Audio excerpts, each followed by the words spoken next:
he's considering it.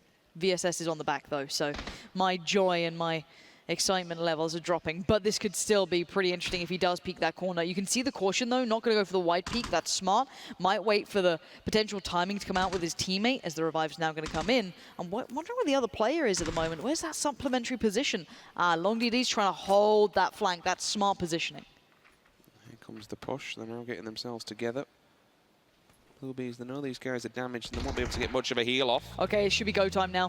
They should quicken the pace, and I see the VSS is out. That's going to probably confirm the kill. Oh, they're on the run! But did they get taken down? It looks like they've been taken down.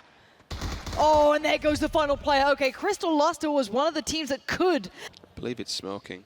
It is. You don't want to Bad get for into your that. health. Oh, Ibe. All right. Here we go. That's a sniper cross. There's a pick, there's an opener. Now they'll advance onto it. Be able to get the confirmation inside, but he's very aware that could be a player lingering. That's an answer back though. Peeks the corner, defends him for now. The other two are far away, if I'm not mistaken. The other two are the ones on the hill, so I don't see there being any quick trades or help en route. This should be Cloud9 stabilizing until they try and leave Pachinki quite potentially. And now Incognito are losing out on players. This is another team that was in the runnings to try and push that top 8. Losing out on players is not ideal. OMG also on the advancement. Aerowolf 1 and 7 clashing heads up north, unfortunately. NIP still kicking it in the west, just chilling. Jempty reads the information that he's been given. 3 players in there, it looks like. Unfortunately, they rocked upon the side of the remnants of Incognito, but there is a response back from the sidelines. Line KK gets one, that's a scar at range. Job done. Entus now also getting involved in this. They've been lingering. They're the ones that need points. They need to pick up as many as possible. 2 kills isn't a bad start for them. If they can actually get some of these down players, if they could maybe find that downed OMG player who's trying to be revived desperately, that would have been phenomenal for them. I don't see it happening. I think the cover's there in place for now, but you can see that Entus, they definitely want for this. Well, to make it even closer, they only need 7 more kills and a win, and that's them in the grand finals. Now that would be nice. It looks like Samty's just caught a glimpse of Cloud9 though. Samty, he knows what's coming his way potentially. I'm not sure how much information he has, if he saw more than one. I think he might have just seen Profi moving forward. And again, the rest of Cloud9 aren't that close by. Jempty's on the prowl as well. He spotted out 2, information being relayed. They're being herded. They are being herded like sheep. But the sheep seem to have a bit of fight back in them. It's a bit of a turn here, and in the meantime, Samty lost out. Finally, Cloud9 beat out Liquid. Positions to stop people getting in the north. Here we go, takes the position, knocks one. There's another one following through, though. Can he find this? If they do, he'll send this guy flying into the welcome arms of the rest of NIP. This is a beautiful setup. Yeah, they've got Miraku holding one bridge and MBS holding the other, and then you have Gaxi and Vard at the kind of, I call it, I don't know why, we call it the kind of quad houses that just sit, it always gatekeeps the western side when the circles move out. Every time you'll always seem to find players there. But it does seem as though Winner's gotten away with his life, but they've lost out on so much in the process. SR plus the other teammate is going to go MBS's way. This could be more players coming through towards MBS. Is he in position to welcome them? Again, he's going to be healing up in the blue, get the loot, and now looks towards the next couple of players. He's ticking down slowly but surely. Here they come, the next potential victims. Fire comes in towards him. He's spraying, banking on a couple to hit, and nothing really comes through. Wait, are they pulling up? They're pulling up on an MBS. He did not expect that. Oh no! He's hit the deck. He's going to have to go down and try and stay alive here. The HP is chunking. The blue does damage. Maluki's gone down in the background, and the nade comes over. It doesn't need to in the end. That should confirm it as well. No, he stays alive, but CC did it. NIP's actually pulled up here. Really? Do they want to just continue this one through and rack up the points? They do. They're fighting in the blue. They fancy this. NIP, this is lovely. This is big aggression. This is Battle Royale that we like to see. Gaxi trying to use that vision from up above on this hillside, peeking out very cautiously to not silhouette too lightly, but it's Miraku to deliver towards CC, and they are racking up bodies. They need these kills to come in, and they are. This is perfect for NIP. Have set up a trap. The next team below them, Winstrike, who need 21 points, are waiting on the bridge. If both of those vehicles go flying... What? Oh, Star-Lord! You've just lived up to your name. What a beast of a play! He just rolled up, ran him over, got out. Was he invisible? How did he just do that? Please, God, tell me we have a replay of that. Just put it in slow-mo. Make me happy. Look, here it comes. In the frigging world. Oh, it's beautiful. Is this? It's everything I've ever wanted. Oh my. So this is an unbelievable play from Winstrike. They now can stand their guard and let everyone come across the bridge. It's basically a filter. There's so many people coming towards Winstrike. There's 2 cars, there's 3 cars. Oh my God, they just found Line KK. This is big for them. They need more. They need to keep racking them up, and they are. Clouds goes down, whereas the rest of them, OMG, are eliminated. The bees are there as well, so now they get involved in this. Yeah, they're pretty tanked up as well, Lauren. They can't overextend. There's still players behind them, but it looks like the Blue Bees are opening up towards Cloud9. So Winstrike are probably going to fold onto this. It looks like the Blue Bees are trying to occlude that side of the hill. That's smart. Nookie doesn't like it. Oh my He's God. going to take down KR10. Where's the next couple of players? There's still 2 players in this area. One for Entus and one for the B. 22 is what it would take. K-Mine's gone. C9, they're not having it. It's done. VSG presses through as well. Another elimination. 2 more from Winstrike. Back to back onto the Blue Bees. Unfortunately, they're gone out of this one as well. 6th place becomes their grave. Winstrike, they're not out of it yet. They have to make an advancement, but the problem is that they've got AW littered and scattered in buildings. They'll have so many lines of sight on them. That's the bigger problem. Okay, so Winstrike can take that southern side. I think there's a little bit of a dip enough. It's so hard to remember this so clearly. I mean, there's maybe small room to move, but the Rangers have a player there. That could be a pickup for them. Nookie's gone down. Yep. Vision comes across. You can see the angles that are being worked with here. It's a line. You can see NIP holding further towards the western side, and the rest of Aerowolf littered in 2s towards those buildings. They're all theirs, and there's very little else to work with. Winstrike are trying to find that little bit of terrain I think is available towards the south of this map, but down towards the west, VSG trying to come in. No, Star-Lord. What a fumble. That's the 2nd time we've seen someone from VSG unfortunately grenade themselves, and that's an easy pickup. Remember, Lauren, there's only 13 players here on the playing field, so the more people die, the lesser a chance Winstrike have to do this. They have to go now. There's nothing for them to lose. They've got to kill these players and crack on. How many kills do they have? Gaxi, good nade. I do wonder how many they've been able to rack up so far. They are making that smoke route down. Tixu and Nookie on the way. It looks like Jorski and Temming are going to be playing from the other side.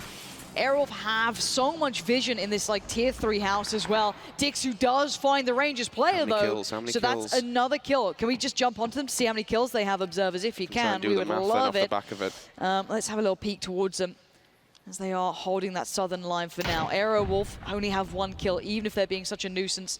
They are the team to be watching for us. As already the circle shifts again, giving compliment to NIP and to Aerowolf here. Winstrike will have to go up against them. So Winstrike have 9. They need 11. No, excuse me, they need more than that. They need a win and 3 more kills to get through. 3 more kills. A win and 3. They will beat them on the kills that they've got. Yeah. So if you draw them up, they'll go above them. Okay, keep eyes on it. Again, we don't want to be hard committing to the maths, but you're going to have to see them keep going off. And I think they know that they have to keep getting these frags, but there's a lot of players still alive. I think the win's the more important thing, exactly. because that's the big 10-point jump. Big point jump. And the problem is for them, they are in the worst area out of every team in the circle. The 2 other teams still alive don't necessarily have to move much. That entire northern side is open, but you can't get there without crossing past one of these teams. That's the most scary thing. NIP and Aerowolf have all committed to the southern side. Basically, Winstrike has just been held on a shooting range here. For them, they have to cross open ground, and they committed smokes earlier on. Nookie goes down. I've seen several knocks across the board. Jorski falls as well. This could be their dreams being shattered right in front of our very eyes here. Tixu did find Gaxi, but they do need the win and 4 kills, is what I've been told. So if they can somehow manage that from now, they could still be game on. But they are down to very few remaining players. Temi is still doing everything it potentially can, but look, 11 bullets is all they have left. Using the meds, trying to stim up through this. They have so little to work with. Your last man alive for the team now. They need bullets. They need everything, potentially. They need NIP to engage towards Aerowolf. They need the attention to be drawn away from them. And I think this might be too little, too late. As actually Aerowolf are still under pressure. Miraku is about to ruin everything they've been building this entire time. For Winstrike, the circle was not favorable. It left 2 teams holding them dead to rights. NIP, though, if they can draw the attention, Timmy steps out. Oh, he's got a kill! Big knock here. And the fact that another player to his right hand side's gone down. And that's it. Aerowolf annihilates them. They're out of the running. It looks like we might know our top 8 who will be excluded from that elimination stage, but this is still a good final moment to look at. Aerowolf have been on the receiving end of a lot of the damage coming in. NIP held great ground, and they still do hold good ground. They're far more central at this point than the other side in the aspect that they can swing north or south, but they do have that south terrain, and that's where they're committing. Gaxi and Vard on the move. RDK, oh, goodbye, RDK. That's Miraku, signed, sealed, and delivered. And now Gaxi wants in on the action. Where's the next player? He's deleted as well. NIP looking absolutely ferocious. He even shoots his teammate on the way by. Why not? These guys need nerfing all they can because they force the 4 versus 3 into a 3 versus 2. Mollies will go up, see if they can sustain some kind of damage. But I mean, when you look at this, they can just swing this one wide and play it. Just do a big old collapse and it's job done. Miracle will take the high ground, which is good. Because once they come out from this plateau, where else can you go? He's using a vehicle at this stage. It's questionable. What? I know it'll give you some sort of cover, but you're basically just making so much noise. Everyone knows where you are now. I don't know what else they have. It's a straight plateau. If you have smokes, I mean, you can go a little further. If you want to take the fight, you got to face off against NIP. Pick what you want. It looks like they're going for the smoke approach for now. They do at least have a Car 98, so they do have the ability to get themselves out of a pin situation, but NIP look deadly. Look at this. They're working their way forward, Rich. They're creeping. They're peeping. Vehicle will cause a distraction for now. It's whether or not Gaxi lets off. Fad comes around the corner. Puts the nail in the coffin for him. No helmet on him, so an easy cleanup. And again, that came from the damage done later on. Gaxi takes a bullet for himself. That's on the K9, but he's in a 1 versus 3, and it's job done. NIP! This week so far in the group stage has been an absolute blinding run. They're at the top of the tables, and this only just solidifies all of our 24 teams have done their 2 games played. Plenty of padlocks. Everyone is now locked You get a padlock. You get a padlock. All the padlocks. It's just so good. Worst talk show ever. Get a padlock. Our top 8 here is secured. Ninjas in Pyjamas, Shoot to Kill, VSG, Africa Freecs, Fatal, Team Liquid, 4AM, Tempo Storm, and Armory Gaming are guaranteed in the grand final. And then from there, our bottom 16 teams will fight for the final 8 spots. Listen, Armory Gaming and 17, sure, both were locked already, but I want to point out 2-point difference. Yeah. This is not uncommon in PUBG. Take the lesson, boys. Take it to the finals. Sometimes 1 or 2 kills, in fact, often, is the difference between a victory scenario and going home without money. And let's actually briefly take a look here. We've talked a lot about NIP here in this section, but every gap is quite small. But the gap between NIP and Shoot to Kill is big in relative terms compared to everything else. They have had an amazing group stage. 24 points. And I said it, we talked a bit about it. I think if they keep this up, if they finish this strong, if they make sure they stay together as a unit, stay as 4, and not kind of wander off towards the end game, if we saw a few times, they will actually win this whole thing. What I'm curious to see here is Brazilian Crusaders, MB5, 47 points. They're only 12 points behind the kind of the next top 8 for the sudden death. It's going to be so close tomorrow. And some of these teams that we have, look at these names. We have Envy, we have Winstrike, we have 17 Gaming, we have Incognito. We have so many regions represented here. It's going to be amazing. Honestly, all the way through 20, it's compacted enough that those teams could make a big move. And remember, tomorrow, your goal is not to come out number 1 necessarily. Your goal is to end up in the top 8 or top 16 as you're looking at the bracket right now. So if the cutoff is 59 to start, even sans maybe the bottom 3, I think they have a pretty tall order for themselves. Everyone else is in striking distance of 59 points. My big question to you when we take a look at that going into tomorrow is, do we lose our current reigning world champion tomorrow? They will need to have a shoot to kill NIP kind of day to kind of jump ahead because they're that far behind. But it's definitely doable. I mean, 34 points, they're not that far behind. It's 25 points.